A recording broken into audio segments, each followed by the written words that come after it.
आज बिहार का सबसे बड़ा मुद्दा यह है कि क्या नीतीश सरकार के पास अपने कर्मचारियों को वेतन और पेंशन देने के पैसे भी नहीं बचे हैं। जी हां, बिहार के करीब 10 लाख सरकारी कर्मचारियों और पेंशन भोगियों को आज अपने खाते की स्क्रीन पर एक ही चीज नजर आ रही है, जीरो बैलेंस। और हालात ऐसे हैं कि खबरें चल रही हैं, खजाने पर ताला लगा है, ट्रेजरी सख्त है, भुगतान रोक दिया गया है। अब सवाल यह है, अगर बिहार में रिकॉर्ड जीएसटी कलेक्शन हुआ है, अगर सरकार कह रही है कि राजस्व बढ़ा है, तो फिर पेंशन और वेतन तक क्यों अटक गया है?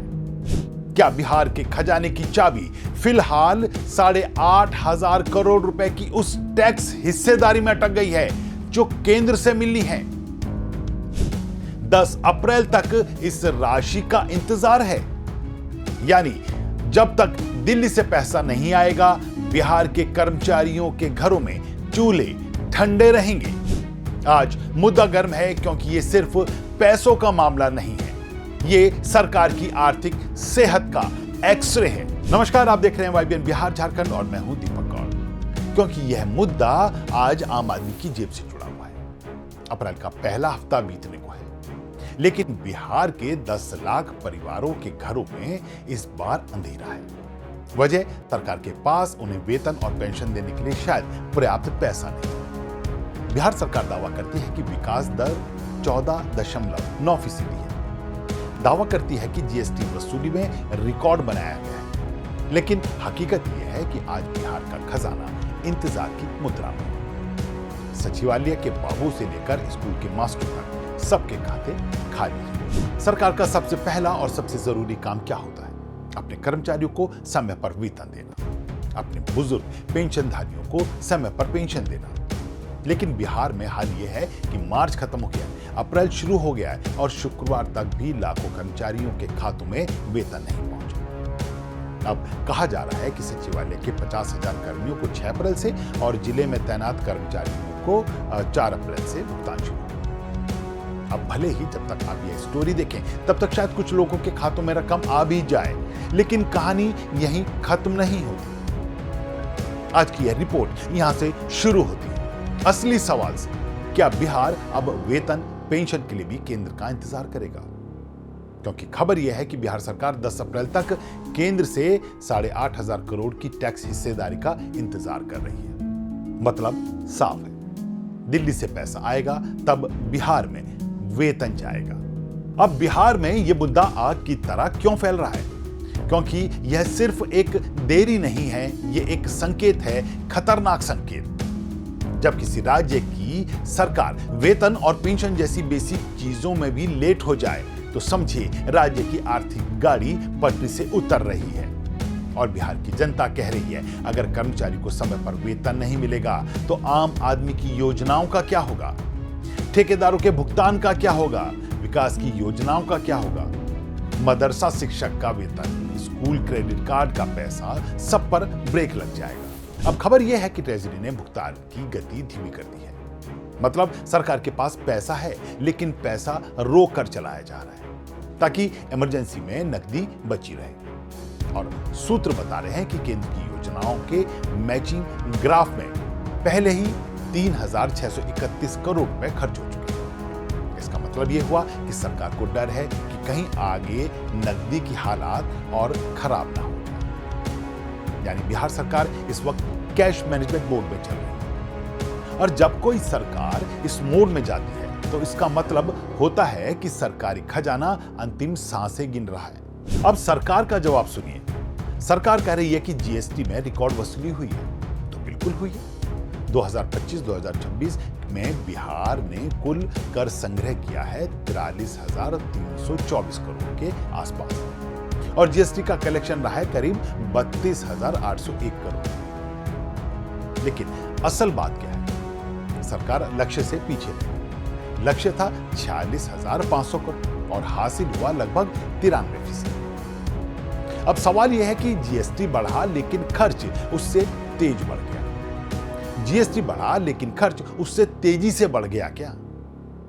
और यही बिहार की सबसे बड़ी बीमारी है।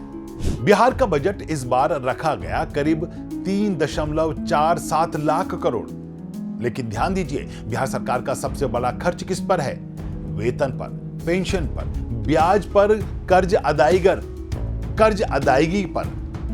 सरकारी आंकड़े बताते हैं कि 2026-27 में 1,79,327 करोड़ सिर्फ नॉन प्लान खर्चों में चले गए।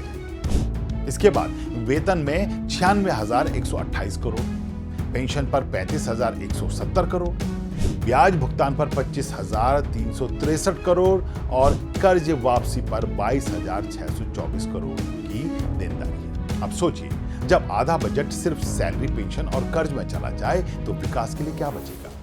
और यही वजह है कि बिहार में वेतन, पेंशन भी अब सरकार के लिए चुनौती बन गया है। अब बिहार की असली सच्चाई सुनिए।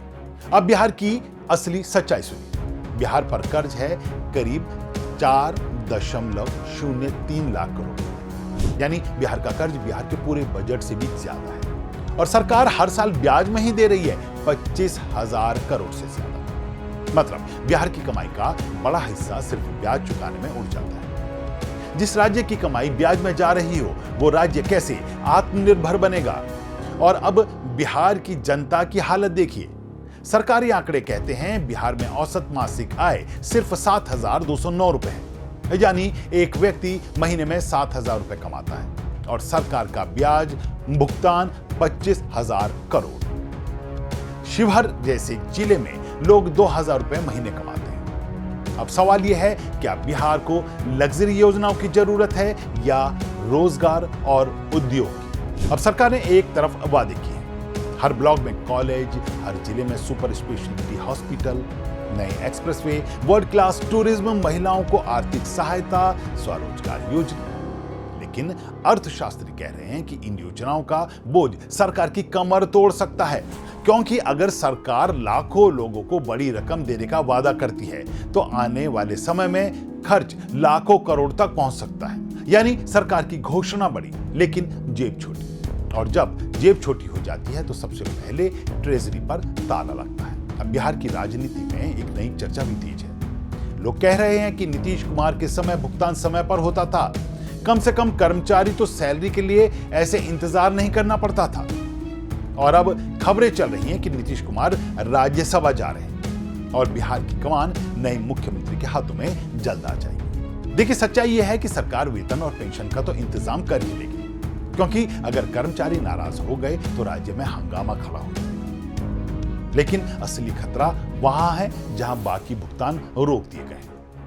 ठेकेदारों का पैसा रुका है, विकास योजनाएं रुकी हैं, कुछ शिक्षकों का वेतन अटका है, कई जरूरी काम की खरीद रुक गई है, स्टूडेंट क्रेडिट कार्ड का भुगतान रुका है और ऐसे न जाने कितने ही पेमेंट रुक जाएंगे।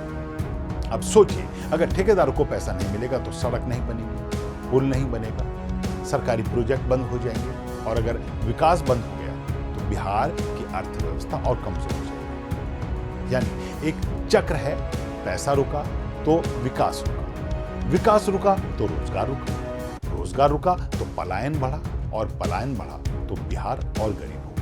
और यही बिहार का सबसे बड़ा संकट है। अब सवाल उठता है कि बिहार इससे उबरेगा कैसे? तो आपको बता दें कि बिहार को चाहिए राजस्व बढ़ाने का ठोस प्लान। सिर्फ जीएसटी रिकॉर्ड कहने से काम नहीं चलेगा। उद्योग चाहिए, निवेश चाहिए, टैक्स बेस बढ़ाना होगा, खर्चों पर नियंत्रण करना होगा।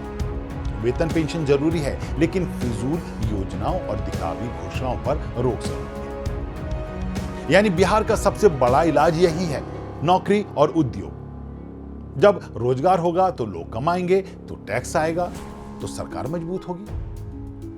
आज मुद्दा इसलिए गर्म है क्योंकि बिहार की जनता को पहली बार लग रहा है कि अब सिर्फ विकास नहीं, अब वेतन और पेंशन भी संकट में है। अगर सरकार कर्मचारियों का वेतन ही समय पर नहीं दे पा रही है तो आम आदमी के लिए योजनाएं कैसे चलाएगी? और आने वाले समय में नए मुख्यमंत्री के सामने सबसे बड़ी चुनौती यही होगी।